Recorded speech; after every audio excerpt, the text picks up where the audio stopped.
श्री गणेशाय नमः। सबसे पहले आप सभी को गणेश चतुर्थी की बहुत बहुत बधाई।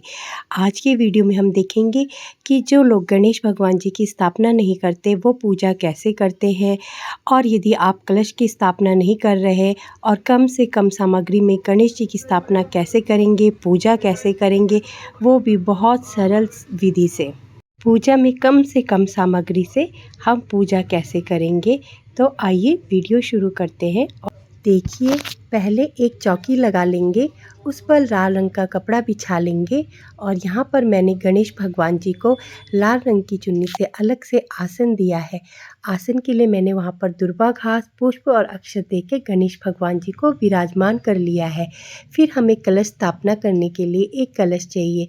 कलश के आप पीतल का, मिट्टी का कोई भी पात्र ले सकते हैं। फिर उसमें हमने थोड़ा सा शुद्ध जल ले लिया है और उसमें गंगा जल ले लिया है। फिर इस पर मैंने थोड़ी सी दुर्वा घास रख ली है। फिर एक प्लेट में हमें थोड़े से अक्षत्र और एक सिक्का रखना है कलश के ऊपर के लिए। तो इस तरीके से हमारे गणेश भगवान जी की और कलश की सूक्ष्म रूप से स्थापना हो गई है। फिर फ्रेंड्स, हमें घी का दीपक देना है। उसके लिए मैंने यहाँ पर थोड़े से अक्षत्र और पुष्प से दीपक को आसन दे दिया है। फिर हमें अपने दोनों हाथ जोड़कर भगवान गणेश से प्रार्थना करनी है कि हे भगवान, आज मैं आपका व्रत कर रही हूँ।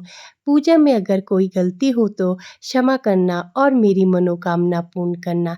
इस तरह से संकल्प कर कर पूजा शुरू करेंगे।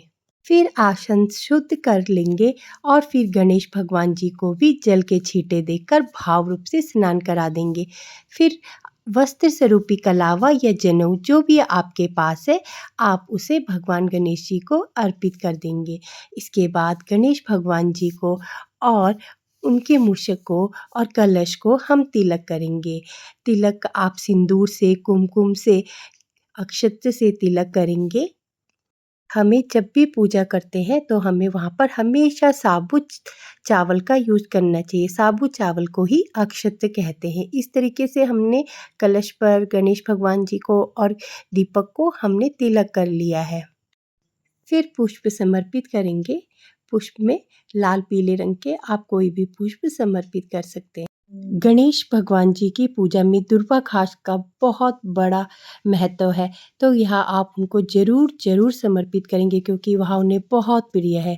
आपको यहाँ किसी पार्क में कहीं पर मिल जाएगी, आसानी से मिल जाएगी। आप चाहे जितने दिन की पूजा करें, आप गणेश भगवान जी को दुर्वा घास ज़रूर समर्पित करें। फिर भोग के मिष्ठान के रूप में आप उन्हें बूंदी के लड्डू, जो कि उनके बहुत प्रिय हैं, आप उन्हें ड्राई फ्रूट का भोग लगा सकते हैं, मीठे पान का भोग लगा सकते हैं, ऋतु फल का भोग लगा सकते हैं। आपके पास जो भी आसानी से अवेलेबल हो, आप भगवान को उसका भोग ज़रूर लगाएं। इसके बाद हमें गणेश भगवान जी की आरती करनी है। आरती में आपको मंगल गीत गाने हैं, जैसे आरती में जय गणेश देवा, माता जाकी पार्वती, पिता महादेवा, और फिर जयकारे लगाने हैं, जैसे गणपति बाप्पा मोरया, मंगल मूर्ति मोरया। इस तरीके से हम आरती करेंगे। तो देखिए फ्रेंड्स, फिर थोड़ी सी दक्षिणा समर्पित करेंगे। तो इस तरीके से जो हमारी सुबह की पूजा संपन्न हो जाएगी। और जो लोटे में जल है, इस लोटे के जल से हम लोग सूर्य भगवान को जल अर्पित कर देंगे। ये अगर आपने गणेश भगवान जी की स्थापना 1 दिन, 5 दिन या 7 दिन के लिए या 10 दिन के लिए, जितने भी दिन के लिए स्थापना की है, उसी दिन के जब आप गणेश भगवान जी का विसर्जन करेंगे तभी आपको कलश हटाना है। कलश हटाने के बाद आप कलश से थोड़ा सा जल के छींटे अपने घर पर देंगे और बाकी का जल आप किसी फूल वाले पौधे में डाल दें। बस तुलसी माता पर यहाँ जल नहीं डालना है।